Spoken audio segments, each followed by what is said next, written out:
नमस्कार, मैं निशा रंसरी वो सो महाराष्ट्र के साथ में। और आज एक बार जो है हम फिर आयशा खान जी के कार्यालय पर मौजूद है।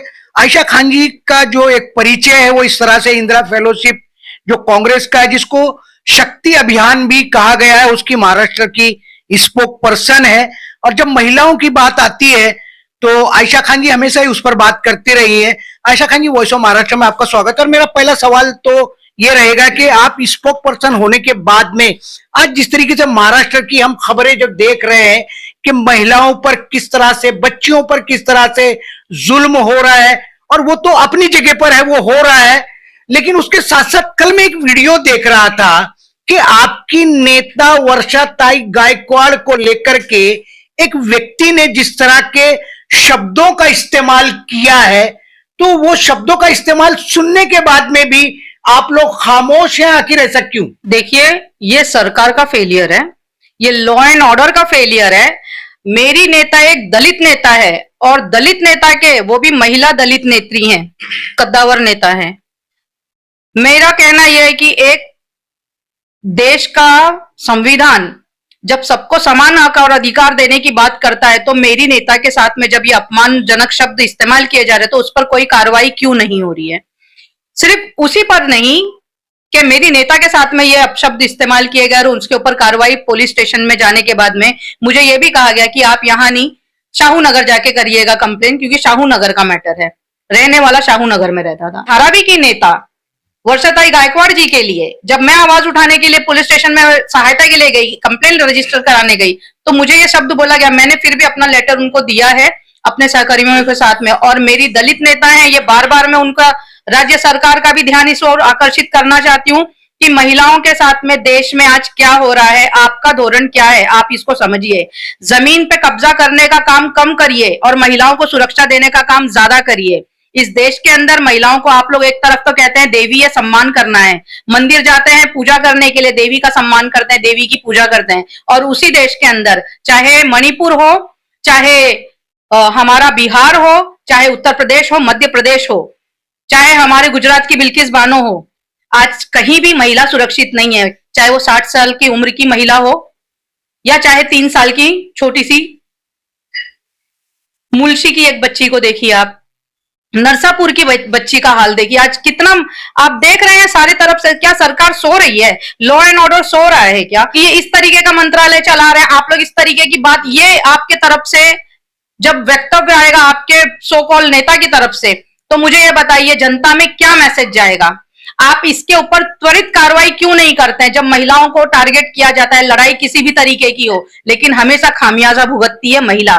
चाहे वो छोटी सी 3 साल की बच्ची हो नरसापुर की, चाहे वो मुलशी की हमारी मंद बुद्धि की बहन हो, चाहे वो नाला सोपारा की महिला हो, पत्नी के रूप में हो या बेटी के रूप में हो, चाहे वो वृद्ध माता के रूप में हो, सजा भुगतना महिला को ही क्यों? टारगेट आखिर महिला ही क्यों? महिला समाज में इतनी कमजोर नहीं है।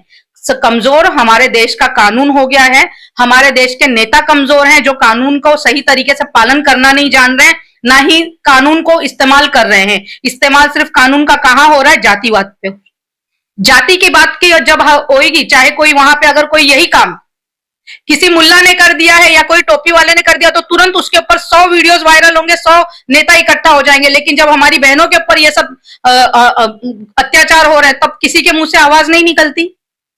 पूरा सड़क जाम किया गया पूना में, घंटों लोग सड़क पे रहे, उन पर लाठीचार्ज भी हुआ, और वहां के कमिश्नर साहब कहते हैं कि हमने लाठीचार्ज नहीं किए। तो क्या वीडियोस झूठ हैं, वायरल हैं, जो वो झूठ हैं? क्या एआई जनरेटेड है? आप ये कहेंगे? मानसिकता, ये एक बीमारी लोगों में इतनी बड़ी क्यों रही? इस पर क्यों नहीं चर्चा की जाती? इसका निवारण क्यों नहीं किया जाता?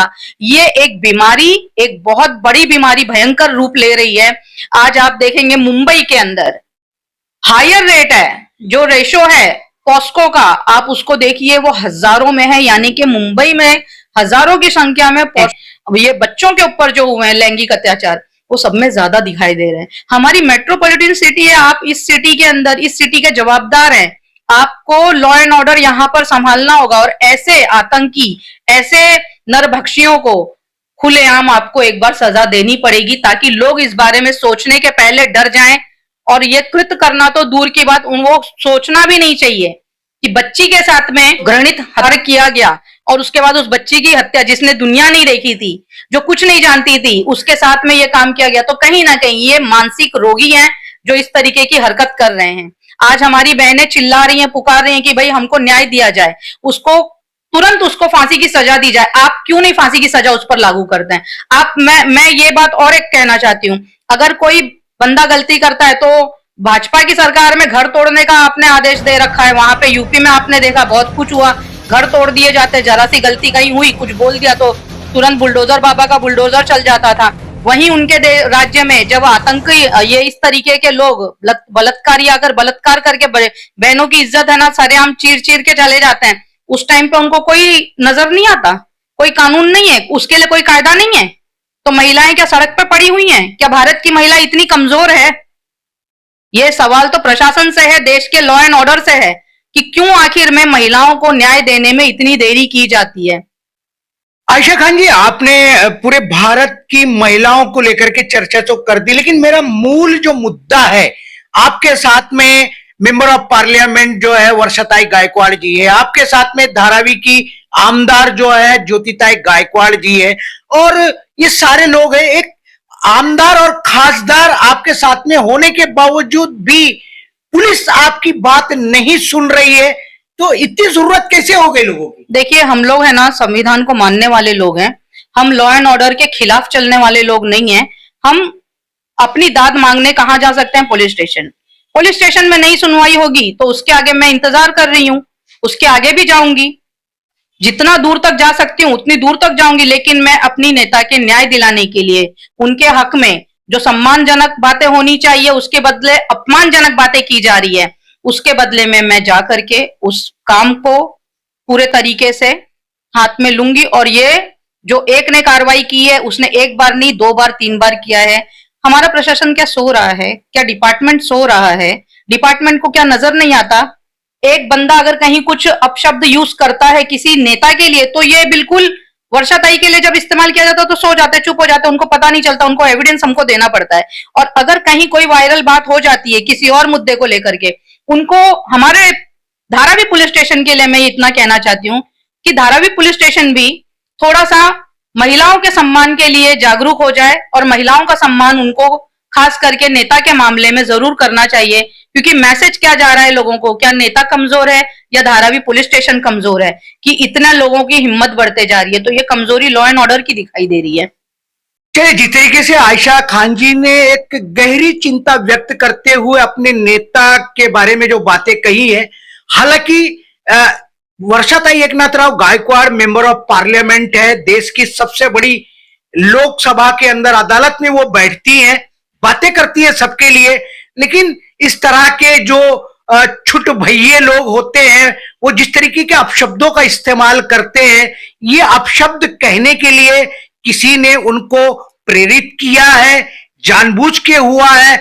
कम से कम एक दलित महिला है वो, जिसके ऊपर एट्रोसिटी, अगर वर्षाताई की जगह पर किसी और महिला के साथ में इतनी बातें हुई होती तो अभी तक आरोपी के ऊपर 200 केस तो पुलिस ने लाद दिए होते। लेकिन पुलिस भी जो है इस तरह की पार्सलिटी कर रही है, ये तो काफी गंभीर विषय है। आने वाले दिनों में क्या इस तरह की बातें रुक पाएंगी, या कि इनके जो नेता है वो उस पर कोई आवाज उठा पाएंगे, नहीं उठा पाएंगे, मैं नहीं कह सकता हूं।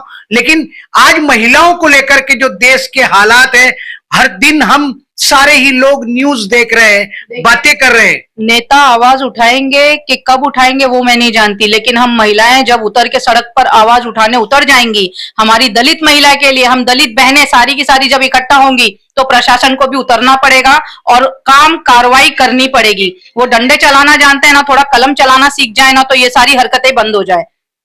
चलिए, जिस तरीके से आखिरी में एक बड़ी चेतावनी आयशा खान जी ने दी थी कि आप कहीं ना कहीं अपने सम्मान को बचाने के लिए, हम अपनी नेता के लिए पूरी जो दलित महिलाएं हैं वो सड़कों पर भी उतरने में पीछे नहीं हटेंगी।